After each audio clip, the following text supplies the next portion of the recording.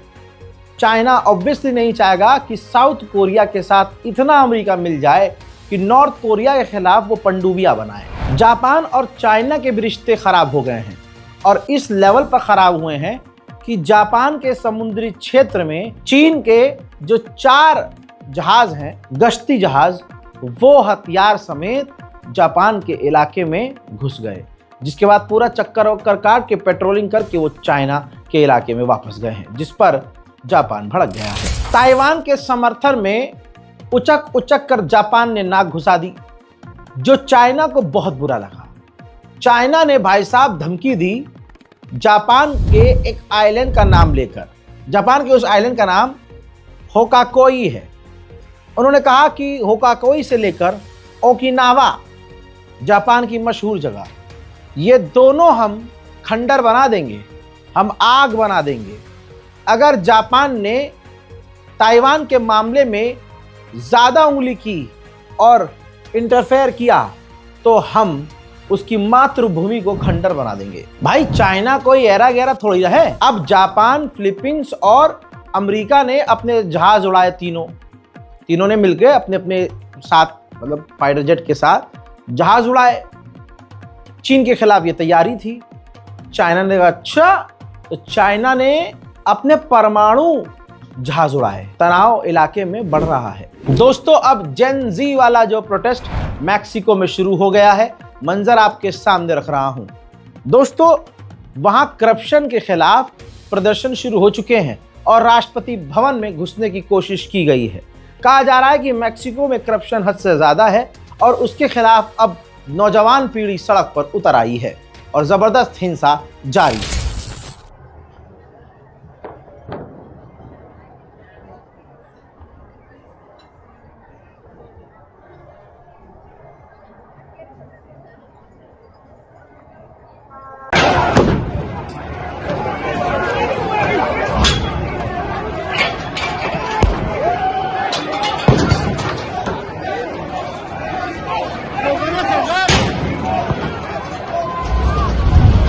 Mexico की महिला प्रधानमंत्री ने कहा है कि ये जो प्रदर्शन हो रहा है इसको विदेशी द्वारा संचालित किया जा रहा है, फंड किया जा रहा है। जाहिर सी बात है इशारा अमेरिका की तरफ है और हो भी सकता है क्योंकि अमेरिका मैक्सिको को धमकियां दे रहा था और अचानक से ये प्रदर्शन शुरू हो चुके, जहां पर प्रदर्शन मैक्सिको में होते ही नहीं थे।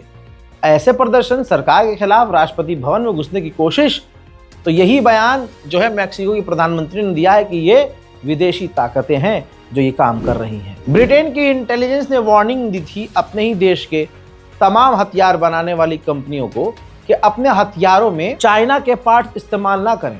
रिपोर्ट यह है कि तमाम वार्निंग के बावजूद बर्तानिया के हथियार बनाने वाली कंपनी और फौज जो है चाइना के हार्डवेयर का इस्तेमाल अपने हथियारों में कर रही है। उधर कतर ने एक बड़ा काम किया है, तस्वीर आपके सामने है। कतर ने कॉन्गो और रवांडा का कॉन्फ्लिक्ट खत्म करवा दिया है। इन दोनों देशों के बीच, यानी रवांडा और कॉन्गो के बीच भी बनती नहीं थी, आपस में लड़ाइयाँ, गोलीबारी, ये सब चल रहा था। कतर ने मीडिएशन करवाया और कॉन्गो और रवांडा के बीच नॉर्मलाइजेशन करवा दिया।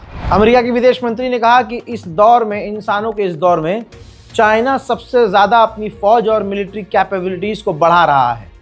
सिर्फ चाइना ये नहीं कर रहा है बल्कि वो परमाणु ताकत भी बढ़ा रहा है, जिसको हम काफ़ी करीब से नोट कर रहे हैं। Trump's pledge to resume testing of our nuclear capabilities, that includes delivery systems, is on par with what other countries around the world are doing. We got to make sure these things work and that they're safe.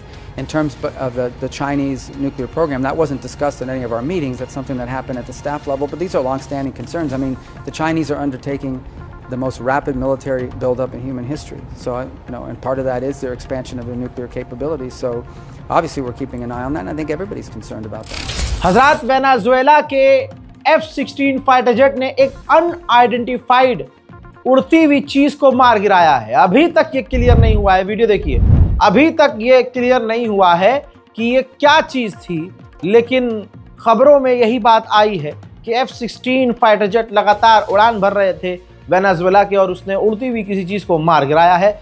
अब इस चीज का खुलासा कुछ दिन बाद होगा कि ये हुआ क्या है, किया क्या है। डोनाल्ड ट्रंप भी अब साबित हो रहा है कि ये डरा ही रहा था वेनेजुएला को। ट्रंप ने इंटरनेशनल मीडिया से बात करते हुए कहा कि जो वेनेजुएला के राष्ट्रपति हैं निकोलस माडुरो, उनके बारे में हम अभी बहुत सारी बातें कर रहे हैं। अब देखना यह है कि हम आगे क्या करेंगे, और हम तो मैं बात करना चाहूँगा, तो फिलहाल देखा जाएगा कि आगे क्या करना है। उधर आखिरकार वेनेजुएला के राष्ट्रपति घुटने पर आ गए हैं और उन्होंने अमेरिका को अपने ऑयल रिजर्व और बहुत सारी, जो आसान ज़बान में समझ लीजिए केमिकल्स हैं, उनको ऑफर कर दिया अमेरिका के लिए कि आप भले ही ये ले लो लेकिन आप हमला मत करना। तो वेनेजुएला घुटने पर, जाहिर सी बात है हर कोई ईरान नहीं होता। अब अमेरिकी सेनेटर की सुनिए, ये देखिए, अमेरिकी सेनेटर ने लिखित में धमकी दी है कि जो वेनेजुएला के राष्ट्रपति हैं उनका वक्त करीब है, बहुत करीब है, उनका समय खत्म हो चुका है और वेनेजुएला के बाद क्यूबा और कोलंबिया का नंबर है। यानी अमेरिका, आप खुद देखिए, पूरी दुनिया के लिए आतंकवादी है या फिर ईमानदार देश। वेनेजुएला के राष्ट्रपति ने फिर से कहा है कि अमेरिका हमारे मामलों में इंटरफेयर न करे और अपना गंदा हाथ हमसे दूर रखे और हम पर हमला ना करें। वेनेजुएला के राष्ट्रपति कभी धमकी दे रहे हैं, कभी नरमी से बयान दे रहे हैं। इन तमाम चीजों के बीच अमेरिका ने वेनेजुएला की एक और बोट को उड़ा दिया है। दोस्तों, अमेरिका की 29% ही आबादी डोनाल्ड ट्रंप को इस मामले में सपोर्ट कर रही है कि आप वेनेजुएला पर हमला करो। ज्यादातर अमेरिकी जो आवाम है वो नहीं चाहती कि अमेरिका वेनेजुएला पर हमला करे। उधर अमेरिकी ऑफिशियल्स का दूसरा कहना है, उन्होंने कहा है कि तैयारी की जा रही है वेनेजुएला पर हमला करने की। हजरात मोहतरम, अंतर्राष्ट्रीय प्राइम टाइम रिपोर्ट में आज रज़ाग्राफी एक्सप्रेस पर इतना ही। तो जल्दी से इस चैनल को सब्सक्राइब कीजिए जिसका नाम है रज़ाग्राफी एक्सप्रेस, कुछ ज़्यादा ही सच। टैगलाइन बड़ी मस्त है ना। सब्सक्राइब कीजिए और अपनी राय कमेंट में लिखिए। जय हिंद।